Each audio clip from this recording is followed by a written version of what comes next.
Welcome to Like a Bomb, a podcast about powerful women from the past and present. Not fragile like a flower. Fragile like a bomb. Welcome to episode 7 of Like a Bomb. I'm Bailey.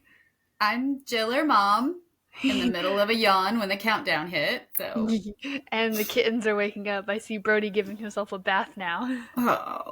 they'll be good. They'll be good. They'll be good. Yeah. So, Well, and then the episode 7, look, we made it. We're getting there. We're closer to 10. But, yeah. It's almost spooky season, and next episode's my favorite number of number 8, so, make it extra special unintentionally, where we're gonna have an extra special episode, and we'll be actually in person together. Wow. That happens 3 times a year. I don't even know if it happens 3 times a year. Wait, this year? I've seen you once in 2020. I know, I've seen you 0 times in 2024. That's what I say. I don't think I've seen you in 2024. Nope. In person. Nope. Because between the wedding and everything. And health and cats and ice? No, that wasn't this year. Was it? That No. was The year before. 22. You guys were supposed to come down. Which worked out that you didn't, because Brownie. Yeah.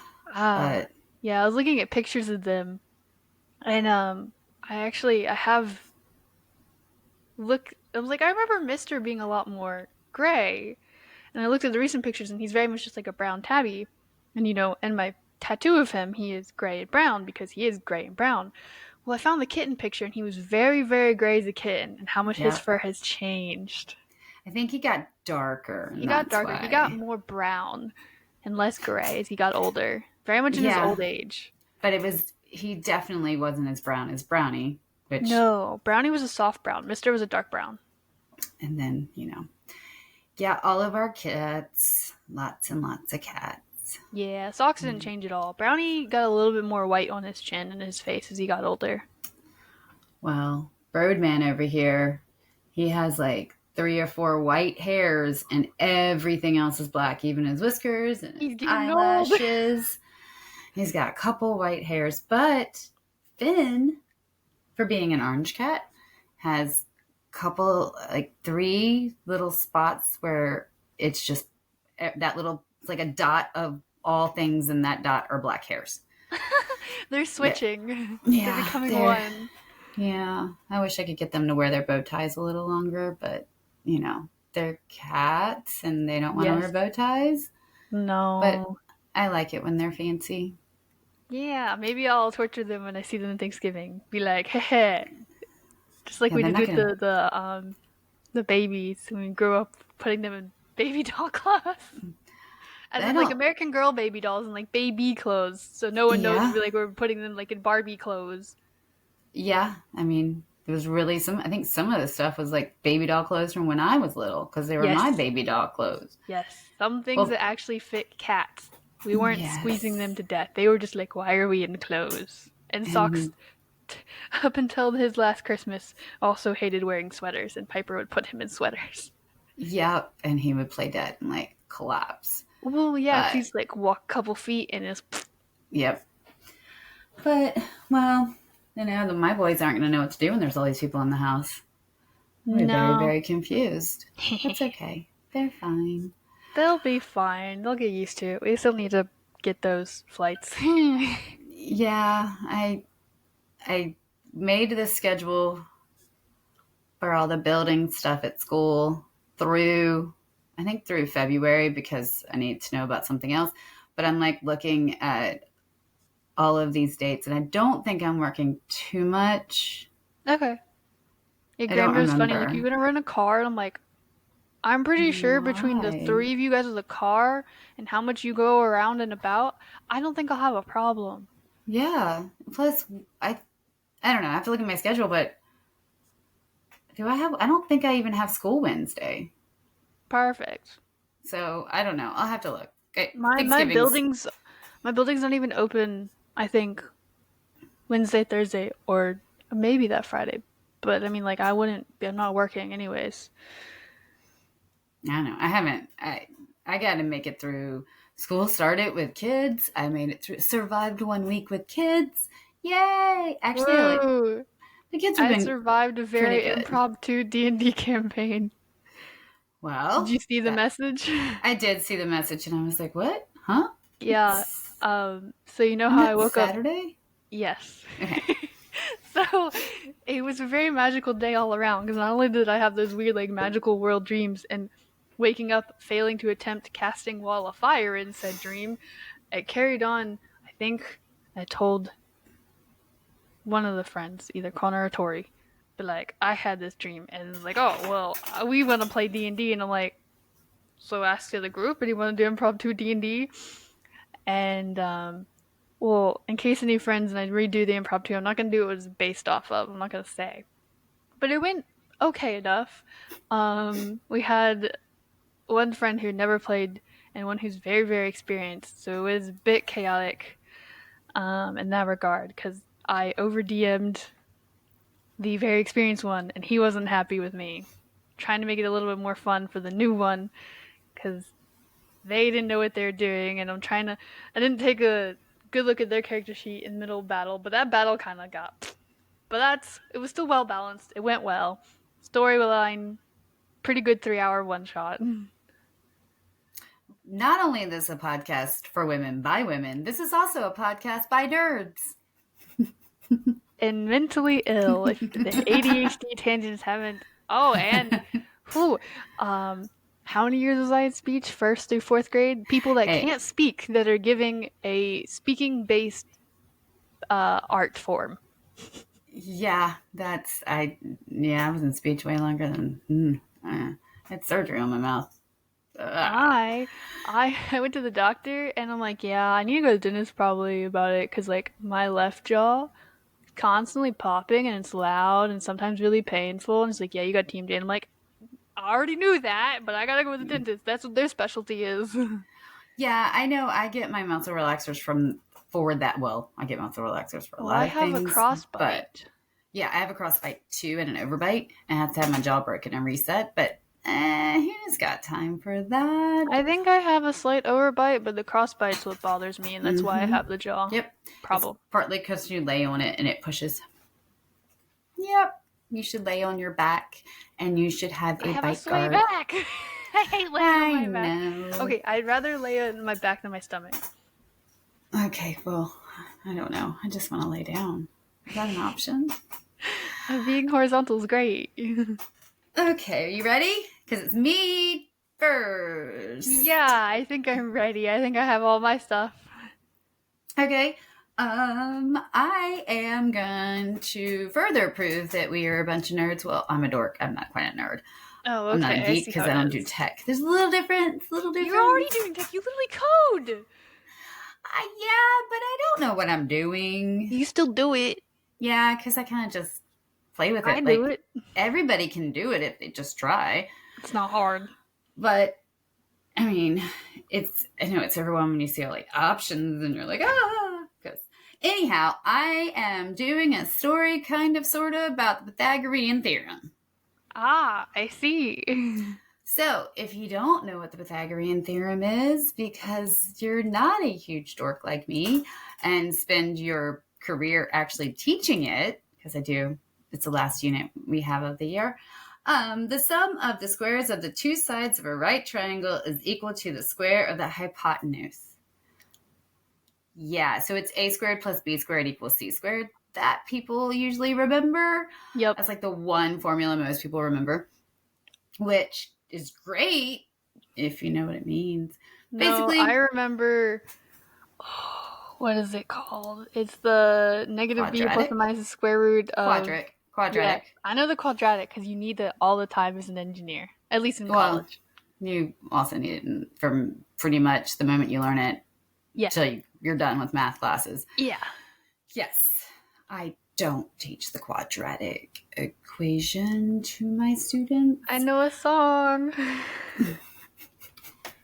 I am not singing it. I didn't know there was a quadratic equation song. There's a couple different variations. I'll have to look into that. Well, basically, if you know any two sides of a right triangle, you can use the formula to find the missing side. And it is constant and continuous for every single right triangle out there. The relationships of sides holds. The same as pi is the relationship between the circumference and the diameter for every single circle in the world. Period. So like pi. Yeah. The Greek mathematician Pythagoras is credited with actually discovering it. However, there's a lot more that came before him, but he is given the credit because he wrote the first known proof. Like there's documentation. And his proof used the area of squares and their side lengths. He lived between 569 and 475 BCE. And if you don't know what BCE is because you haven't paid attention lately and you're used to the BC before Christ, BC and AD after death, we have BCE, which is before Common Era. So that is the changed in case you haven't heard that. I don't know. I don't know if that's actually ever addressed to anybody and people just have to figure it out on their own. Well, look, there you go. You've learned something new today. Alrighty. So in Babylon in 1800 BCE, info was found within or on the Plimpton 322 tablet, because back then, they took reeds and sticks and wrote on clay tablets, and they had paper. It was papyrus, but they also used clay tablets. So it was expensive, I'm sure, at the time. Oh, well, yes. It was basically reeds. They just flattened out reeds.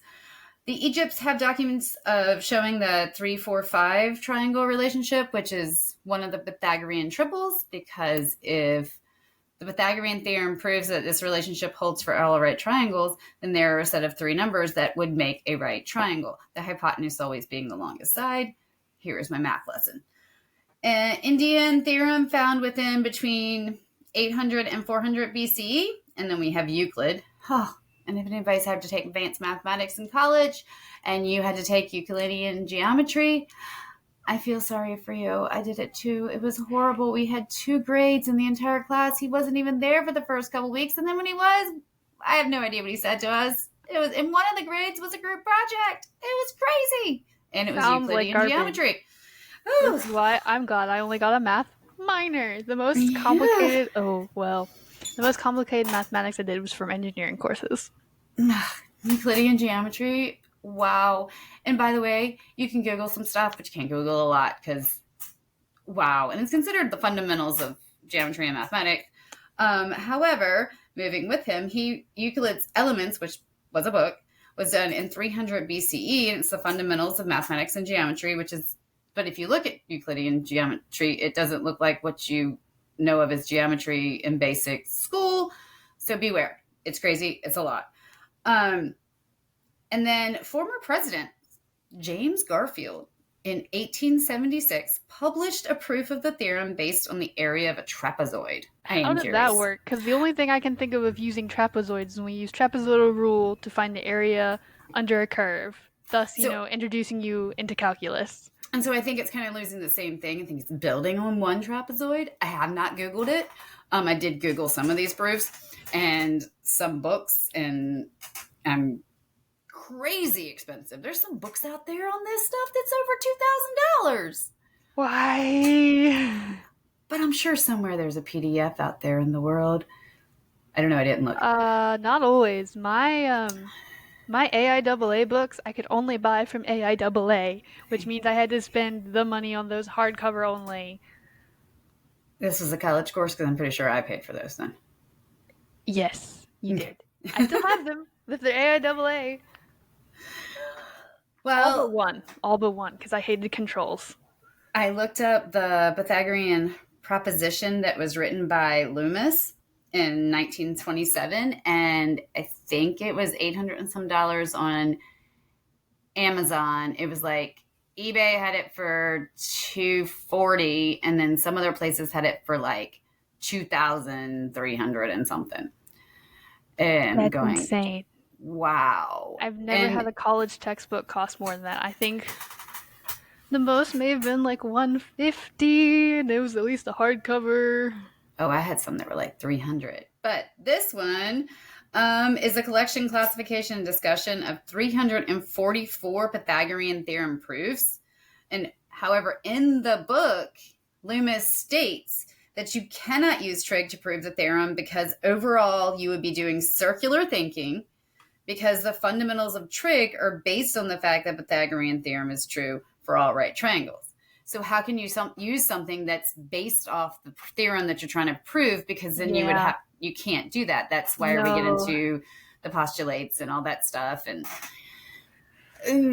there's certain things that are just accepted as fact, like a point is a point, and that is accepted as fact. You don't have to prove it. However, I can't use a point to prove that it is a point, which is my circular thinking. So basically, Loomis is the one that stated all those years ago that, if you can't do it with trig. Well, Jason Simba, which at first I was like, Lion King, in 2009 used trig to prove the theorem. Again, I did not look that. I looked at some of these theorems and then my head started to hurt because they were like, some of them were posted in the people's handwriting, and I'm like, I can barely read my own handwriting. I can't read your handwriting. Oh. So this is where we get into our empowered women. So I was waiting for that. In 2022 and 2023, high school seniors, and I looked up pronunciations. I know who you're talking about. I remember them. There was multiple pronunciations. So it was Kelsey and Calcia, Johnson, Kanaya, or Kakia, which was, I was like, that can't be right. So I think it's Kanaya, Jackson. So Johnson and Jackson, they are seniors in high school at a private school, St. Mary's private Catholic school in New Orleans, Louisiana. So there's a math contest, and this was the second year they had this math contest at their school. And within the contest, there was a bonus question that also included a cash prize of $500. So the bonus question was create a new proof of the Pythagorean theorem. So in December, they get this bonus question. And so they spend 2 months working and working and working. And they each come up with their own new proof. It's not that they came up with the proof together, only one. No, they came up with two, both using trig as the base. So in 2 months, they only did it in 2 months. Like, holy cow. And only $500 for something groundbreaking in mathematics and high schoolers? I think that they weren't expecting it to be that groundbreaking. Like, the teacher, I watched the 60 Minutes thing. The teacher said, basically, we expected them to try. Did I expect to have this amazing new proof? Not necessarily. I expected them to give me a proof. Like, kind of like, this is not where we thought this was going to go. I thought that they could come up with a new proof, and yep. But they went above and beyond the expectations. Calcia's proof is nicknamed the waffle cone, because if you actually look at the image, it is a triangle with a bunch of triangles inside of it. So it looks like it's going smaller and smaller. So it uses multiple similar triangles within the right triangle to infinity to prove the relationship by ratio, basically. Oh, cool. And if you don't understand math, I don't know how to make that simpler. Basically, they're taking little miniatures of the same thing and fitting them in around each other so that they fill up the entire space till infinity, because that space will never be, kind of like you take a half a step to the door. If you take a half step every time, are you ever going to reach the door? Well, yes, you are, but you're not. It's paradox. Kind of, you also break it down smaller and smaller pieces, because like you can, like the trapezoidal rule, like you can use, different widths or heights of the trapezoids, and the smaller you make it, the more increments you have until infinitesimally, thus the actual calculus to get the actual value. Yes. So that is Calcia's proof, and Nikaya's proof uses right triangle within a circle and a set of perpendicular lines coming from the triangle across the circle. And if I tell you much more, it really won't make any sense. So it's building on the relationships of trig. All of this is built on, and it looks like it's built off the law of sines, which is not based on the Pythagorean theorem. And so that was kind of like, they feel like is like their loophole, where they're not depending on the Pythagorean theorem, because this isn't dependent on the Pythagorean theorem. So The teachers at St. Mary's actually submitted their proofs to the American Mathematical Society conference. Both wonderful ladies got to present at the Society's conference in March of 2023. They got this question in December of 2022. They presented in I March. struggled with proofs in college, and again, I'm an engineer and got a math minor. I had to take different thinking, but holy crap. No, I had to take a whole proofs class. I still have the book because, wow, the amount of symbols that you can put in a paragraph and there's not words and it's still read. The thought process alone is entirely different. Nope.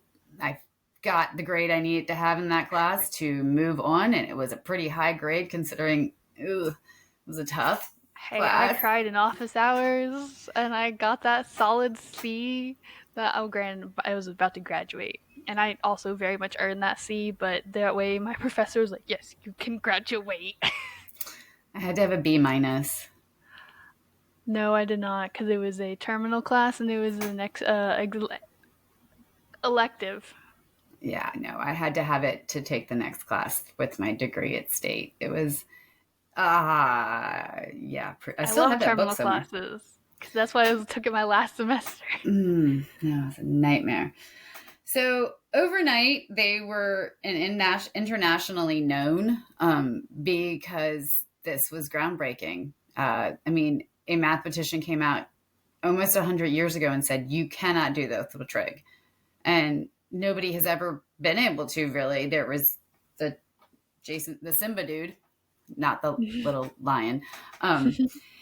But so they were written up in South Korea. On social media, they got a shout out from Michelle Obama. They were on 60 Minutes. The Talk. I don't know talk shows. So I'm assuming that's a talk show. Yeah. They got awards from the governor. They got the keys to the city of New Orleans. Like, all this stuff was like crazy and happening. And they believe that their discoveries and their proofs are only impressed. People are only impressed by it because they are African American women and young. They want the work to be the achievement. They don't like the idea of people are like, wow, this is incredible only because it was done by African American women and they were in high school, which, I mean, completely valid. I mean, it shouldn't be focused on the fact that they're any of those things. It should be focused on the fact that, holy cow, they did something that was thought impossible to do. It is. So they both do not consider themselves math geniuses or even that great at math. They just worked hard and figured it out. And they pretty much have the mindset, and it looks like the school really embeds that in their students, is to, if you try really hard, you're going to get there. You're going to get what you want to do. They have 100% graduation rate and 100% college acceptance rate. Dang, that high school knows how to take care of their students in theory. It's very small. So that doesn't over mean 600 much. students, but still, like, that's wow. So they are still waiting to see if their proofs are accepted by peer review publications. I looked, and the latest update was like May of 2024, and it just says that they're still waiting to hear. They have created 5 new proofs, and it sounded like they made like a template, like a rule for a proof that could be applied to many, many other things. Nikaya is in college in New Orleans, Xavier University, on a full ride scholarship in the pharmacy department. Cool. Yeah. Calcia is in college at Louisiana State University in Baton Rouge. Yeah, Baton Rouge. She's in the Honors College for Environmental Engineering. Oh, nice. So, I mean, I have students who sit in my seat and go, I can't do this. And I'm just asking you to apply the Pythagorean theorem to the right triangle and see if you can find the length of the hypotenuse.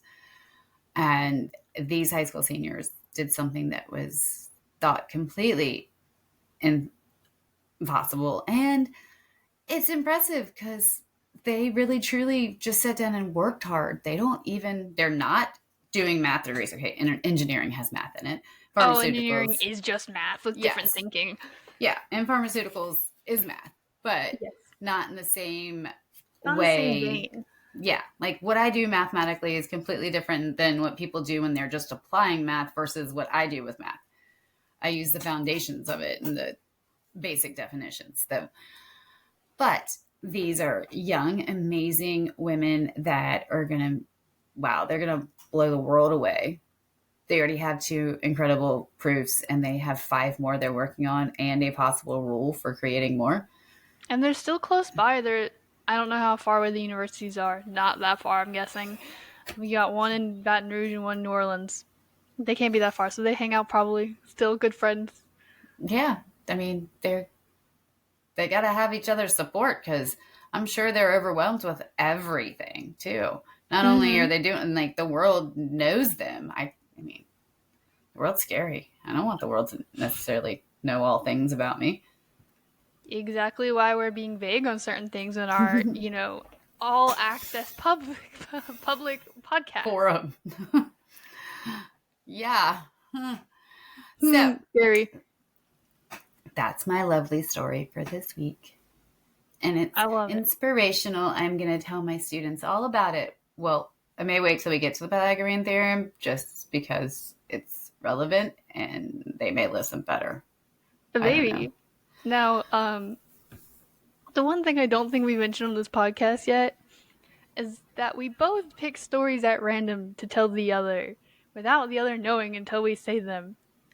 And mine is basically the same exact vein as yours today. Oh, I mean, I've been really bad and mathematics. I have not been telling our, source who I'm just like randomly texting, hey, I'm doing this just in case. I keep forgetting. I guess I should text. Because you're like, math, and I'm like, don't tell me you're doing mine. Oh no. Okay, I will definitely. I did almost do Chapel Roan today. But I'm also tempted to, like, you reaching out to Dolly Parton to be like, would you like to hop on and do, like, a little living biography? I highly doubt it, but maybe. I don't know. Dolly Parton's everywhere I go now, so there's some sign from the universe. Yeah, and Chapel Roan is blown up. Well, I will definitely need to update your spouse. Yes. Yes. Okay, tell me a story. Okay, so you probably have already heard about my person. I am covering Katherine Johnson. You may know her from Hidden Figures, as she is the more prominent characters of the 3 women that are very well skilled in engineering and mathematics. I don't believe Katherine Johnson was referred to as a human computer. She may have been, but one of her peers in the movie was referred to as a human computer. So these women and Katherine Johnson were very good at mathematics. So I thought you might have been covering her too. No, but I need to make sure I get her off my list. Yeah. Yes. No, she is mine. I also think I have right to claim because when I was a camp counselor, the girls were given random figures in STEM, and my group of girls got Katherine Johnson to cover and do the story, and they watched Hidden Figures during the week and things. So, like, okay. So the 2 articles I have a little overlap. They are both NASA articles. So you look up Katherine Johnson, and if it's in nasa.gov, those are my sources. There doesn't go into too much detail. Obviously, you can get more detail and obviously embellishments in the movie Hidden Figures. But that's a lot longer than my, like, at most, not even 30 minutes of talking about her. So she was born August 26th, 1918. And she said she loved to count. She counted everything. I counted the steps to the road, the steps up to the church, the number of dishes and silverware I washed. Anything that could be counted, I did. And she was born in Sulphur Springs, West Virginia. Her love for mathematics was inherent, an inclination she had from birth. At a young age, she was ready and anxious to go to school. She could vividly remember watching her older siblings go to school and wishing so much that she could go with them. The opportunity to attend school finally did come, and she excelled at her studies, and she was so good that she began 2nd grade. and then continued into Oh. advanced classes. By age 10, she was in high school. So already showing great experience, not just in mathematics, but school as a whole. Yeah. Now, being handpicked to be one of the 3 black students to integrate West Virginia's graduate schools is something that many people would consider one of their life's most notable moments. But it's just one of the several breakthroughs that marks Katherine Johnson's long and remarkable life. By age 13, she was attending high school on the campus of the historically black West Virginia State College. At 18, she enrolled in the college itself, where she made quick work of the school's math curriculum and found a mentor and math professor, W.W. Schieffelin Clater, butchering that name, the 3rd African American to earn a PhD in mathematics. Wow. And so she graduated with highest honors in 1937 and took a teaching job at a black public school in Virginia. So those are some of the basic background information on her. When West Virginia decided to quietly integrate its graduate schools in 1939, West Virginia State President Dr. John W. Davis selected her and 2 men to be the first black students offered spots at the state's flagship school. She left her teaching job and enrolled in the graduate math program. At the end of the first session, however, she decided to leave school to start a family with her first husband, James Goebel. She returned to teaching when her 3 daughters got older, but it wasn't until 1952 that a relative told her about the open positions at the all-black West Area Computing Section at the National Advisory Committee for Aeronautics. Now, that's before it was NASA, pretty much. It's called NACA. And it's the Langley Laboratory. And it was headed by fellow West Virginian Dorothy Vaughan. Vaughan? Maybe. It's Vaughan. Yeah. Words are hard. Names are hard. Fun. That's fun. Yeah. So Katherine and her husband decided to move the family to Newport News, Virginia, so around Virginia Beach, Norfolk, that area. And she began work at Langley in the summer of 1953. Just 2 weeks into her tenure in the office, Dorothy Vaughan assigned her to a project in the Maneuver Loads branch in the Flight Research Division, and Katherine's temporary position soon became permanent. She spent the next 4 years analyzing data from flight tests and worked in the investigation of a plane crash caused by wake turbulence. As she was wrapping up this work, her husband died of cancer in December 1956.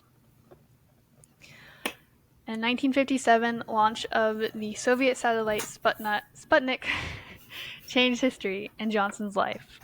In 1957, she proved some of the math for the 1958 document Notes on Space Technology. It was a series of 1958 lectures given by engineers in the Flight Research Division and the Pilotless Aircraft Research Division. Engineers from those groups formed the core of the Space Task Group and NACA's first official foray into space travel.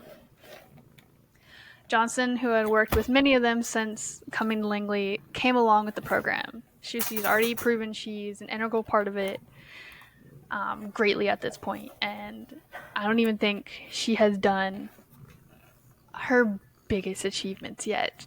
No. So, and as NACA became NASA later that year, she did trajectory analysis for Alan Shepard's May 1961 mission Freedom 7, America's first human spaceflight. In 1960, she and engineer Ted Skopensky co-authored Determination of Azimuth Angle at Burnout for placing a satellite over selected Earth position. So basically, as you see in the movie, it was her realizing that, laying out the equations for orbital spaceflight and a lot of how she's kind of like how it needs to be parabolic and like that big breakthrough scene in the movie. And it was the first time a woman in the Flight Research Division had received credit as an author of a research report. Again, breaking other barriers for as a woman of color already and just a woman as a whole. Now, in 1962, as NASA prepared for the orbital mission of John Glenn, Johnson was called upon to do the work that she became most known for. The complexity of orbital flight had required the construction of a worldwide communications network, linking tracking stations around the world to IBM computers in Washington, Cape Canaveral in Florida, and Bermuda. The computers had been programmed with orbital equations that would control the trajectory of the capsule in Friendship 7, the mission from liftoff to splashdown. Now, the astronauts were wary of putting their lives in the care of an electronic calculating machines, which I get it. I don't like everything touchscreen. I like my buttons more. And so, because the machines were prone to hiccups and blackouts, once again, common thing as we go on farther in technology today. So, as part of the pre-flight checklist, Glenn asked engineers to get the girl, aka Johnson, to run the same numbers through the same equations that had been programmed into the computer, but by hand. And as long as if she says they're good, then he's ready to go. And Glenn's flight was a success and marked a turning point in the competition between the US and the Soviet Union in space. Now, if you ask Johnson what her greatest contribution to the space exploration, she would talk about the calculations that helped sync Project Apollo's lunar module with the Lunar Orbiting Command and Service module. She also worked on the Space Shuttle and Earth Resources Technology Satellite, later renamed Landsat, and authored or co-authored 26 research reports.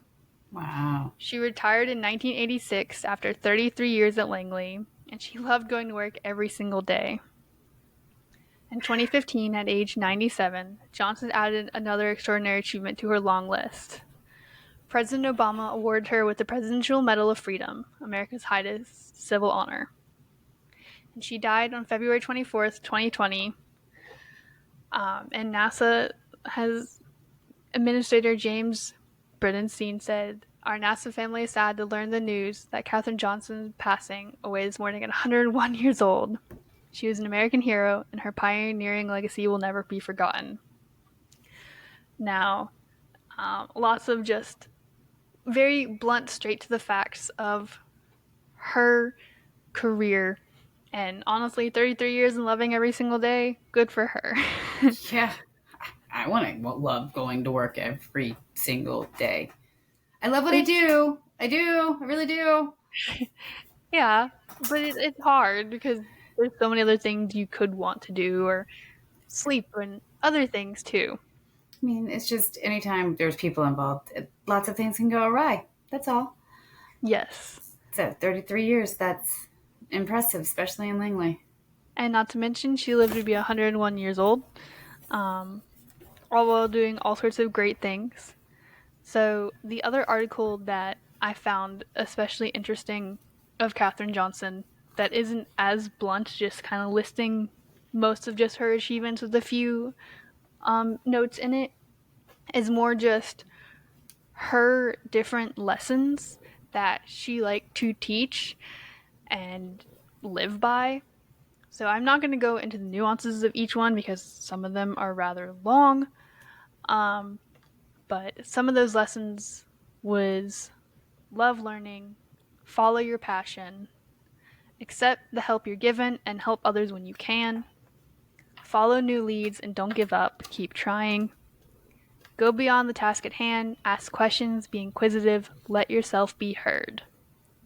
Do what you love and love what you do. Pay it forward, encourage the younger generation. You are as good as anyone in this town. You are not better than any of them. And important thing that not just she taught, but that was a lesson from her, is NASA would not be what it is if not for her.